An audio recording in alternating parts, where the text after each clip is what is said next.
Темата е много интересна и много важна тема. Тя е важна за всяка специалност, разбира се, но специално при философите тя е и много любопитна, тъй като сама по себе си и противоречива. Какво може да направи човекът, който е завършил философия?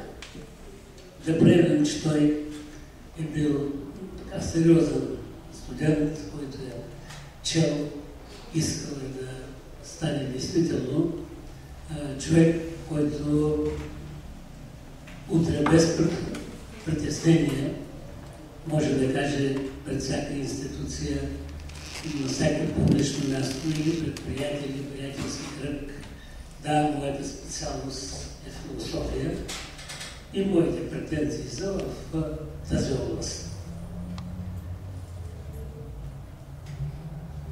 Аз мисля, че сега вие имате несравнено по-широки възможности за реализация, за приложение на философските знания, отколкото, да кажем, моето поколение преди 50 години.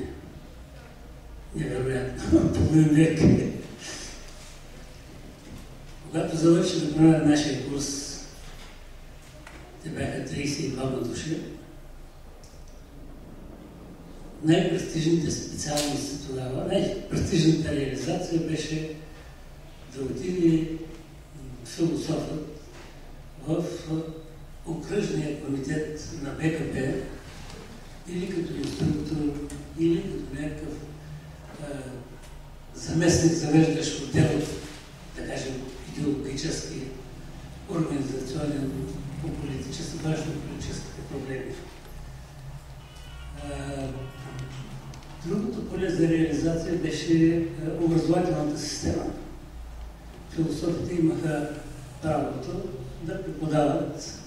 Тогава това бяха и главните философски дисциплини, които имаха приложение. Логика, психология, етика, естетика, периодите, когато тя е била изучавана като наука.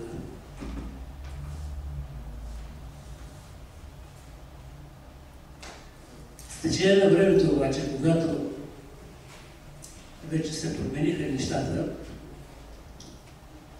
когато се отиде комунизма, тук смятам, че не идеологизирам, не политизирам изкуствено нещата.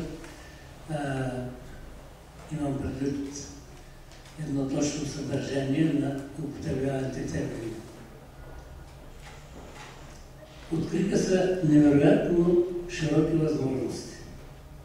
Особено за онези, които имат интерес, влечение към научно-изследователската работа в областта на философията.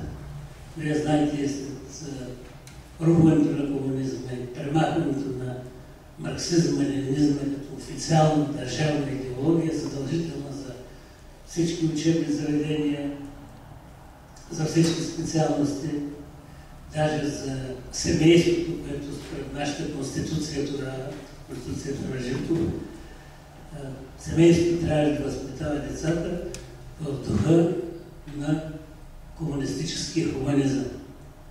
За висшето образование се казваше, учебните заведения трябва да подготвят студентите в духа на марксизма-ленинизма. И тези дисциплини се изучаваха задължително. Даже аз не спомням, нашия курс на два пъти прави бунтове. Това беше 1956 година, след Унгарските събития.